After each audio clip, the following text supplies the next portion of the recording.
Good morning, Millennial Morticians. Thank you so much for joining me for another episode of this incredible podcast.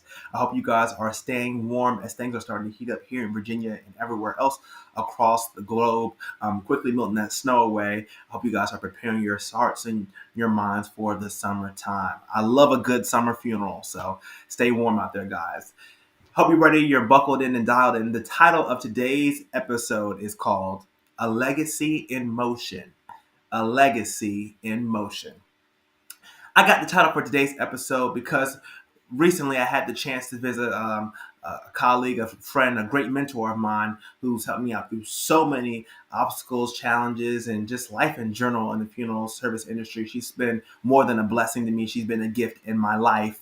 I had the chance to visit her in her funeral home and see her how her things are operating and how she's adjusting in her new city, and all is well. And I'm so proud of her, and I'm cheering her on, and I know she has my back, and she's cheering me on this side. Um, the funeral home she worked at is a historic funeral home, to say the least. It is very historic. They've been around a long time, an established brand and an established name. And I had the chance to introduce myself and meet the other folks there. And the theme that I got and that I received, and something that's so powerful that I want us to incorporate in our daily lives and in the things that we're doing and in the motions that we are putting ourselves in and the things we're putting ourselves in, is that we're a legacy in motion. And I got that name because that brand has been around over 100 or so odd years. And I told them my game plan and what I wanted to do in my life and my career, and how I wanted to own my own corporation, own my own funeral home and whatnot.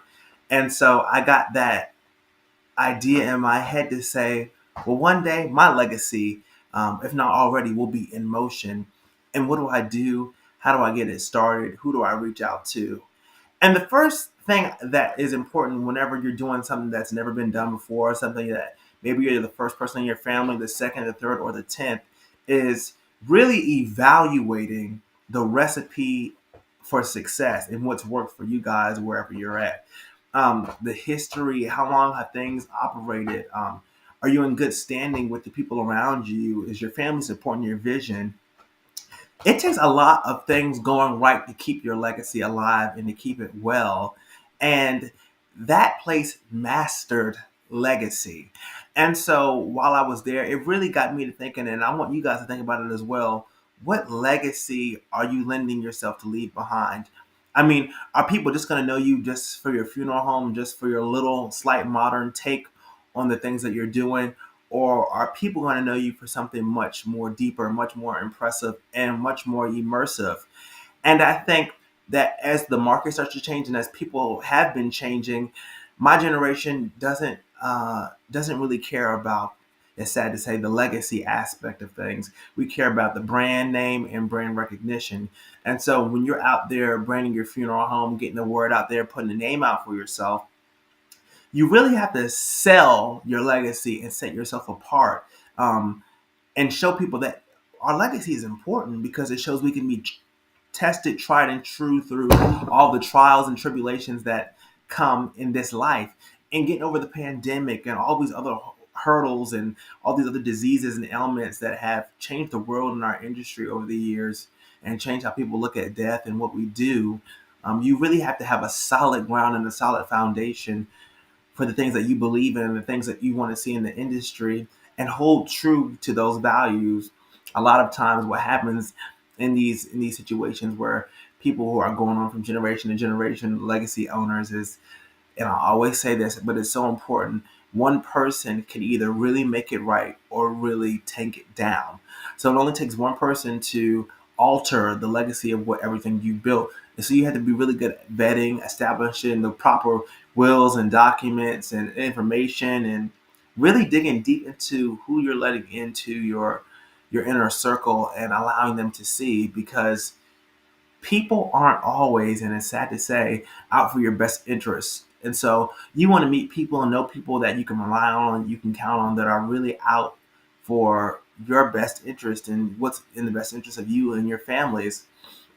When you think about legacy in the industry, think about casket manufacturers. I'm just giving examples. You think about Batesville. You think about Matthews Aurora. You think about the Triangle Casket Company. You think about all these different brands and these different companies who've been tested through their legacy of commitment and service and serving families within our industry. And so I want us to be people who understand that there's a strong history in what we do. Everything we do, every piece of equipment we touch, every embalming fluid bottle we pick up, there's a legacy, there's a history behind it, and there's a reason why we trust it enough to still use it today. And I want brands to really focalize and really think about using your brand and your legacy as a selling point. In your funeral home, it can take you really, really far, especially if you're committed to making changes and making impacts in the community. Across the country, there's been a huge surge in colleges and universities needing more funding now than ever before, and that's a whole new fight. And maybe even some mortuary programs could be thrown into there. And so some of these programs have been around a very long time. There's some great mortuary schools out there, including the one I go to, Tidewater Community College. Shout out to you guys. Um, so crafting a legacy is a difficult task. Maintaining it is even harder. But being the one to start it all, being the producer, the matriarch, the founder of that legacy, that's a gift.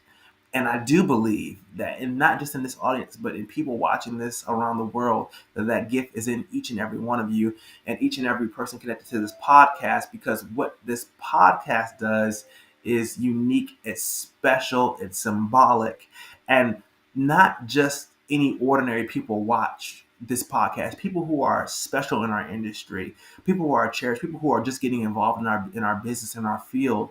You guys watch this podcast and you guys message me, and I see you guys at conventions every year. And every time I see new people, new faces in the industry, I get excited.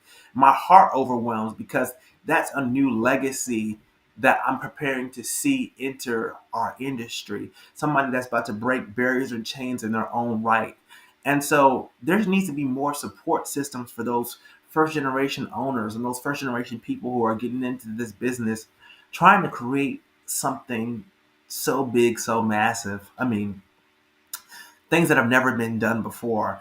And that's why I keep pushing to you guys every week, is to do something that's never been done, never been seen, never been tried, never been tested before, in a respectable and applicable way, where funeral homes say, hey, I want that, or hey, I like that, or hey, that's a good idea. And I think one thing that is positive and one light at the end of the tunnel for our industry is that we are opening the door and opening arms to innovation in any and every way possible. We're looking at things in a totally different light, totally different, mannerism. We're really seeing that our industry digs deeper than maybe we even would have known ourselves maybe 10, 20 years ago. And the driving force behind that is service. And the service that we offer cannot be replicated or duplicated. A lot of these brands, a lot of these restaurant chains, you go to them and you serve them one time, and you're used to what you're used to, and then you leave. But a funeral is much more special. It's much more personalized.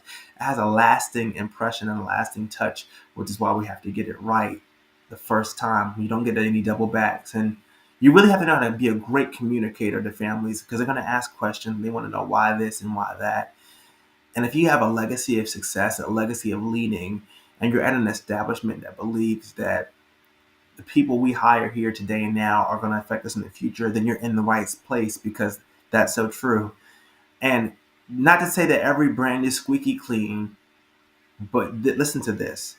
You have the right person under your corporation, under your brand, working for you at your funeral home, that has a legacy or wants to do something great. Take them, because they're going to be the ones, and people who are very honest, those are people who are going to be the ones who are going to keep that legacy and that brand alive and well Because number one, they're going to be honest. Two, fair. Three, they're going to have great discernment. And four is controversial, but I'm going to say it. Four is they're going to say what's on their mind no matter what, no matter who they're talking to, their boss, their families. They're going to keep it honest with you. They're going to be transparent, and they're not going to worry about any form of retaliation. And those are the type of people we want in this industry. We want people who are respectful, honest, and have a true legacy, not just for the brand they're a part of, but for their personal brand and their personal self as well. Because believe it or not, you and the name you carry is a brand within itself. And so you want to represent that brand as well. So guys, this week, as you go into your funeral homes, as you think, as you dive into what does it mean about legacy, I challenge you and your staff and your team. Look at the legacy of the different companies. Ask about the legacy and the history of the funeral home you work in or you're involved with, and ask about different embalming fluid manufacturers, casket companies, vault companies. Look over their legacy and their history. You might find some pretty interesting facts in history that you may have overlooked in your time using those brands. And thirdly, self. Look at your self brand and your self image and say, what can I do to be a better person and to broaden my legacy and broaden my impact in the world? Well, guys, I'm your host, Jaden Folks. This is the Millennial Mortician Podcast, a podcast that engraves. You guys stay iron sharp this week. Stay out of that heat. Be careful out there and be blessed. I look forward to seeing you guys on the next one.